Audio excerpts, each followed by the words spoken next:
Welcome to Checks and Balances. I'm Michael Vincent. This is James Blair, and this is episode 1 of our Money Month podcast, and this one's on goal setting.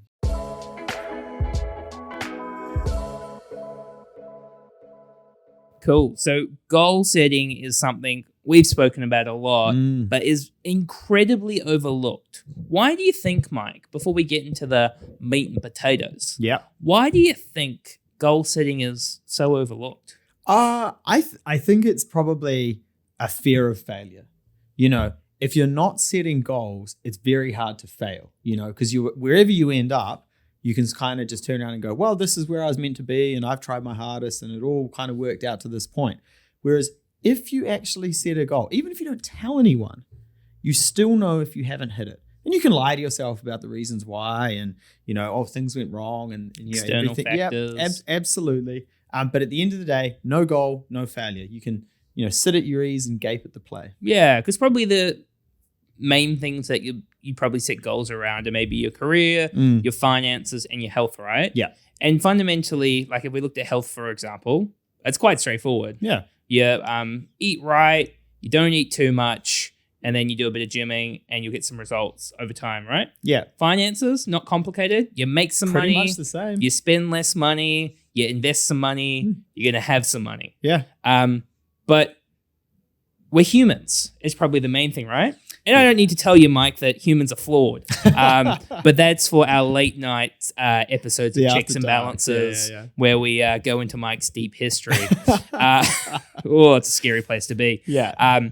But we're humans and we get motivated. We lose motivation. We get excited about this big shiny thing.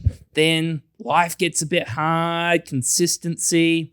So the goal setting is not just about knowing where you're going, but keeping that discipline, keeping that motivation so you can achieve, you know, what you want and get where you want to go. Yeah. I think the other thing is when people look at their goals, they look at the big scary goal. I want $1 million or I want this and I want it. And they never break it down to how they're going to get there.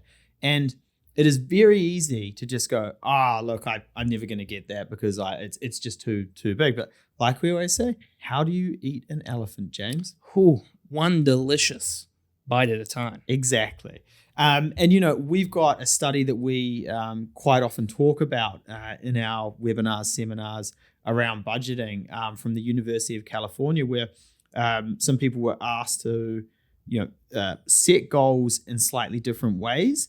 And, you know, the outcomes won't shock you, but, you know, everyone knows what you've got to do to achieve the goals. Sometimes they just don't get there. Do you want to rattle off just quickly on the on that study? Yeah, so that was a University of California study with 267 businesses, organizations. So there's 5 groups. The first one had to think about a goal and what they wanted to achieve over 4 weeks. The second group wrote the goal down and rated it in terms of difficulty. So easy, medium, or hard. Goal 3 had some kind of commitment or action behind it. So in fitness, it might be, I'm going to eat vegetables every day, for argument's sake. Yeah. Or on finances, it might be, I'm going to set up a budget. Group 4 did all of the above and then had accountability from a friend and shared the commitment. And group 5 did all of the above, but then they gave weekly updates to the friend. And it is no surprise as to how that played out. You know, group 1, I think it was 43%, 64% in group 4, was it, or group 3? Group 4. Group 4. And then 76% of the last group who had that accountability and were giving updates to a friend, 76% achieved their goals. That is a phenomenal difference to the first group. And it's not surprising. But even though it's not surprising, people still don't do it. Again, you know how to do these things. You know what's going to get you the results. Most people are just scared of the failure. Yeah, and I really like what you said before about working towards the really big goal and going, I'll never be able to achieve that. What's the point of it? I'm just going to stay in my fat pants and eat Wicked Wings. Yeah. Like nobody who was ever successful you might have what we call a BHAG, which is a big, hairy, audacious goal, but you have to have objectives along the way so you stay motivated and you feel like you're getting ahead.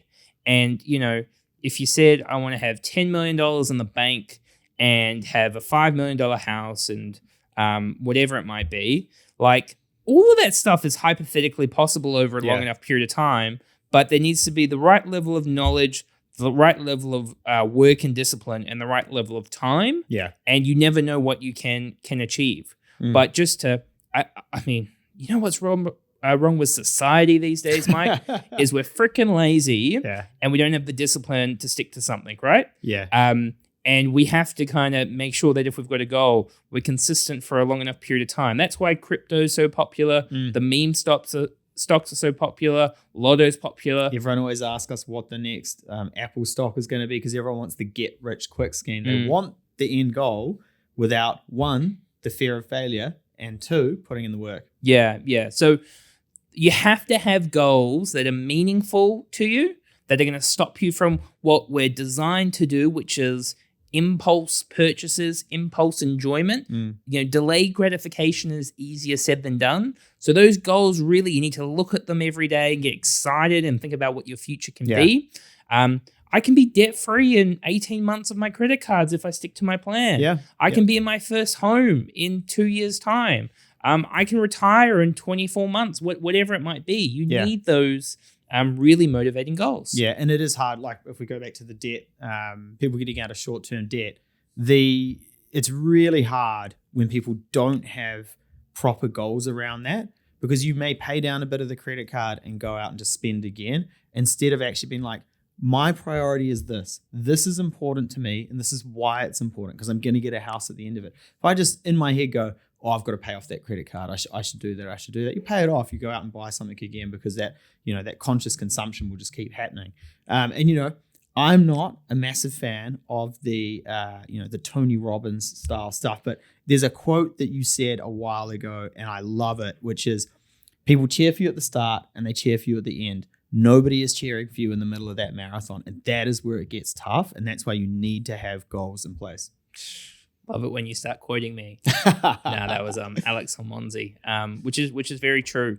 I'm going to talk to Ravi behind the camera. Ravi, are we doing an episode on talking to your partner, your partner about goals? He'll give us a thumbs up or a thumbs down because he never talks. We've got a thumbs up. We've got a thumbs up. Okay, so I'll save that for another episode, but that's a very important piece around goal setting. So, Mike, and we're just doing this on the fly, I want there, what do we believe? What do we believe? At Lighthouse? Yeah. Oh, education plus action with a sprinkling of time equals financial freedom. Buying long-term assets and holding them, and compounding returns are the greatest force in the financial universe. Nice. You went above and beyond there. I was specifically talking about the education plus action equals freedom, right? And so what I'm thinking with these daily podcasts is let's get some actions rolling. So we've given you the education of why you need to set goals and how you need to set them. Let's get some actions going off the back of it if you want to take control of your future or want to do some fine tuning. So I want you to write down what are your goals for the future? It might be a really far away one. It might be 12 months away. And then you got to make those goals smart. So specific, measurable, achievable, realistic, and time-bound. So what does success look like? And when are you going to achieve it by? And opposed to whether it's 12 months, 5 years, 10 years away, what is the action you can take today? And then what are your metrics to make sure this is where I want to be in a week and a month and a quarter and a year? And if you just break it down, if you keep it really simple, you'll be amazed what you can achieve. So that's your action for today. All right, that's the first piece of homework. There will be a test at the end. We will be checking it. So make sure you get that done, and feel free to join us on the next podcast tomorrow, which will be around goal setting. Budgeting.